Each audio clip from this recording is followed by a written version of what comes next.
sweet to be. This is where I wanna be. On up with you, supersonic. We're on fire, rocking love alive. On up with you. Shots in the backseat of the Beamer, put my feet up, how you feeling?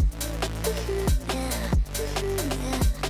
Shots in the backseat of the Beamer, put my feet up, how you feeling?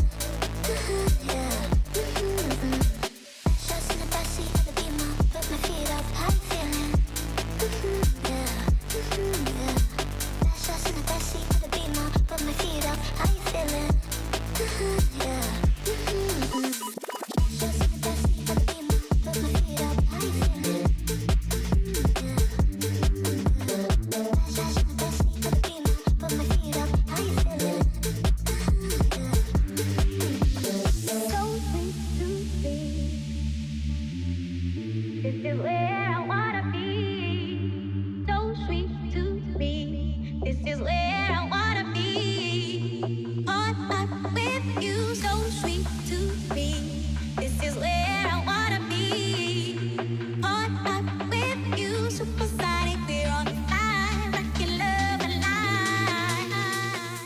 Scooter ba na maporma pero budget friendly? Baka si Euro Easy 125 ang para sa inyo. Kaya naman guys, nung nakita natin to dito sa may Mitsubishi Tagum, hindi natin papalagpasin na hindi to mabigyan ng review at walkthrough. At this is our first time guys na makapag-review ng Easy 125. So in this video guys, pag-uusapan natin yung specs, features at syempre yung updated price ng scooter na to. Kaya naman tara, samahan nyo ikutan tong motor na to. Let's go! Finally guys, this is our first time na makapag-review nitong Euro Easy 125. So yung color na available dito ngayon guys is Chameleon Purple Shining Green. So as you can see guys, pagdating sa kulay niya, hindi siya yung typical color na pagdating sa motor makikita nyo sa daan kasi medyo may pagka-gradient yung kulay niya. Combination siya ng, ayan, metallic green at purple, no? Pero hindi mo masyado makikita yung pagka-purple niya, guys, kasi para nga siyang gradient. So, ayan, before muna natin ikutan tong motor na to, guys, or itong scooter na to, dito na muna tayo sa kanyang technical specification. Of course, this scooter is powered by 125cc, 4-stroke single-cylinder, fuel-injected at air-cooled. Ito ay merong lakas na 6.5 kilowatts at 7,500 RPM. And max torque of 9.5 Nm at 6,000 RPM. Hindi ka na rin mahihirapan kung ito yung scooter na pipiliin nyo guys dahil ito ay may magaan lamang na timbang na 95 kilograms kaya naman kahit lady rider ay kayang-kaya tong i-maneuver. So, ayan. So, first guys, unang tingin ko dito sa scooter na to, mahalin tulad mo talaga siya doon sa scooter ni Yamaha na si Yamaha MIUI. Paano ba naman kasi halos identical yung looks niya, no? Pagdating dito sa kanyang headlight, ayan. So, yung pinagkaiba nga lang, this one guys is naka-LED, yung kay Yamaha MIUI ay naka-bulb type pa rin. Tapos medyo mas upgraded yung kanyang look kasi mas modern at saka futuristic kumpara doon sa Yamaha MIUI. So, dito guys, of course, meron siyang fairings dito or cowling dito na black, yung kanyang gradient color. Tapos dito, yung kanyang, ayan, brand na E, which is Euro. Yung headlight niya, so, pagdating sa headlight niya guys, para sa akin goods na goods to. Upgraded advantage to nang sa ganon. Ayan, mas maliwanag yung headlight niya pagkagabi. Kasi nga naka-LED na, no. Ginamitan siya ng telescopic guys, single disc, single path. At dito sa kanyang gulong, meron siyang tire size sa front guys na 70 by 90 by 14. Ito po ay tubeless, so kung mapako to, hindi siya basta-basta magpa-flat. Maiiwan lang yung pako dito at makakaasa ka guys na ayan, hindi ka bibigyan ng sakit ng ulo. At aside nga pala sa kanyang color na parang gradient purple at green guys, meron siyang decals dito na same lang din ang kulay ng paint job niya. Ayan. So dito tayo guys, balik tayo dito. Meron siyang park brake lock.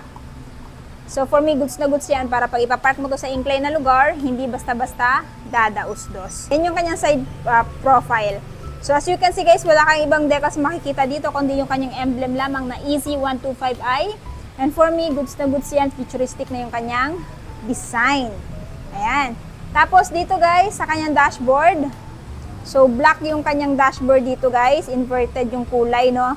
So yung iba kasi is clear white lens pero yung kanya parang may pagka-smoke. Check natin. Ayan. Ganda na kanyang instrument panel guys. So, yung information meron dito, kagaya ng speedometer, ayan, RPM, at saka yung kilometer nung natakbo. Meron din siyang fuel gauge dito para malaman mo kung empty ka na or kailangan ka na magpagasolina.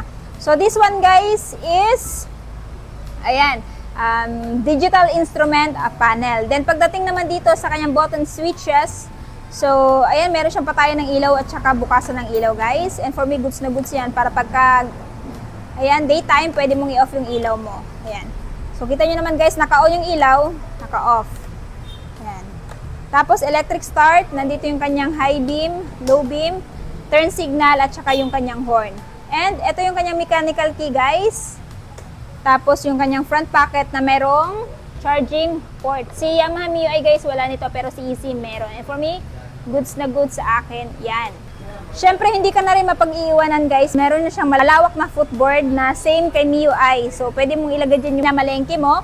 And at the same time meron siyang hook para pagsabitan ng plastic. And then, pagdating dito sa kanyang seat, yan yung kanyang seat guys. Napakaganda din ng seat cover. For me, goods na goods yan. Hindi na dulasin ito sa mga pantalon na susutin mo. Kahit na silk pa yan kasi medyo may pagka-rough yung texture ng yan, seat cover. So, check natin guys yung under seat. So, same lang din sila ni Yamaha MIUI guys na merong under seat pero hindi kasya dito ang half-face helmet. And pwede mo naman yung paglagyan ng raincoats, papers ng motor o di naman kaya ng mga anik-anik mo. Tapos nandito naman yung kanyang fuel tank na may capacity na 6.5 liters. And for me, marami-rami ka ng gasolinang may ilalagay dito. So meaning, kapag maglo-long ride ka, hindi ka palagi magpapagasolina. Pero it may vary pa rin guys sa total hobby ng driver kung kailan mauubos yung gasolina nito. Ayan, so pero kung hindi pa naman enough yung kanyang under seat, pwede ka magpakabit ng top box guys as long as meron kang bracket para kay EC 125. Ayan. So, naka-air-cooled pa rin siya guys, ano?